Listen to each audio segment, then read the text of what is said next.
Ce match, sur le papier, semblait presque anodin. Et pourtant, ce qui s'est joué entre la Côte d'Ivoire et l'Écosse pourrait bien révéler quelque chose de beaucoup plus profond.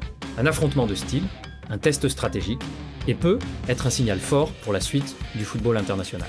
D'un côté, la Côte d'Ivoire, une sélection africaine historique, riche en talent, connue pour sa puissance physique, sa vitesse et sa capacité à faire basculer un match en quelques secondes. De l'autre, l'Écosse, une équipe européenne en pleine progression, disciplinée, structurée, avec une identité de jeu très claire, basée sur l'organisation tactique et l'intensité collective.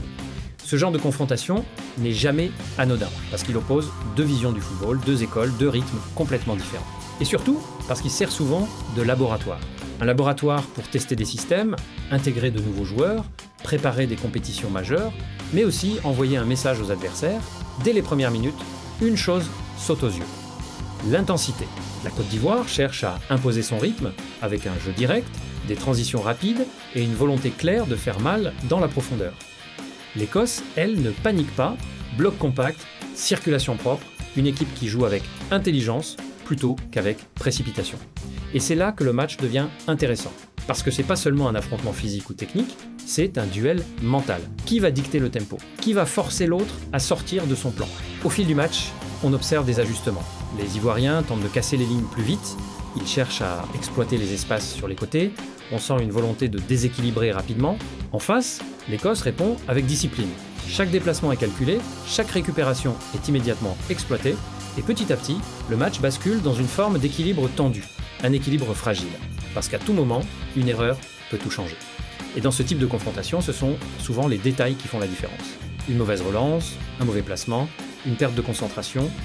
Et puis arrive ce moment où tout le match semble basculer, pas forcément une action spectaculaire, pas forcément un but incroyable, mais un instant décisif. Un choix, une décision, un tournant tactique. Peut être un changement de système, peut être une montée en pressing, peut être une prise de risque. Et c'est là que la réalité du football moderne s'impose. Ce ne sont plus seulement les joueurs qui font la différence, ce sont les décisions. Parce que, à ce niveau, tout est étudié, tout est anticipé, tout est calculé, et quand une équipe prend l'avantage, même psychologique, ça se ressent immédiatement. Les duels changent, les courses deviennent plus tranchantes, les passes plus précises, le match entre dans une autre dimension. Alors qu'est-ce que ce match nous dit vraiment? Beaucoup plus que le simple résultat. Pour la Côte d'Ivoire, c'est un test grandeur nature face à une équipe européenne disciplinée. Cela permet d'évaluer la capacité à gérer un bloc compact, la créativité dans les phases offensives, la solidité défensive face à une équipe organisée. Pour l'Écosse, c'est une confrontation face à un style totalement différent. Un football plus explosif, plus imprévisible. Et ça permet de mesurer la résistance sous pression, la capacité à gérer des transitions rapides, l'adaptation face à des joueurs très physiques. Mais surtout, ce match ouvre plusieurs scénarios.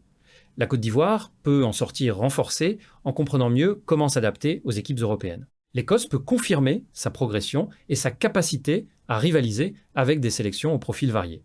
Et pour les deux équipes, c'est une préparation précieuse pour les compétitions à venir. Parce que ce type de match révèle toujours quelque chose. Une faiblesse, une force cachée ou un potentiel encore inexploité. Mais la vraie question maintenant est la suivante.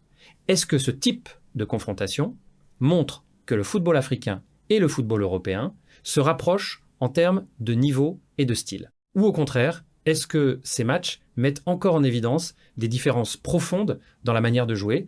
Et surtout, quelle équipe vous a le plus impressionné dans l'approche tactique? Au final, ce match entre la Côte d'Ivoire et l'Écosse n'est pas juste une rencontre de plus dans le calendrier. C'est un miroir du football moderne. Un football où les styles s'affrontent, se mélangent, évoluent. Un football où chaque match est une opportunité d'apprendre, mais aussi de se révéler. Et dans ce genre d'affrontement, ce ne sont pas toujours les scores qui comptent le plus. Ce sont les signaux envoyés. Et vous en pensez quoi? Quel enseignement vous retenez de ce match? Dites-moi votre avis en commentaire. Et si vous aimez les analyses,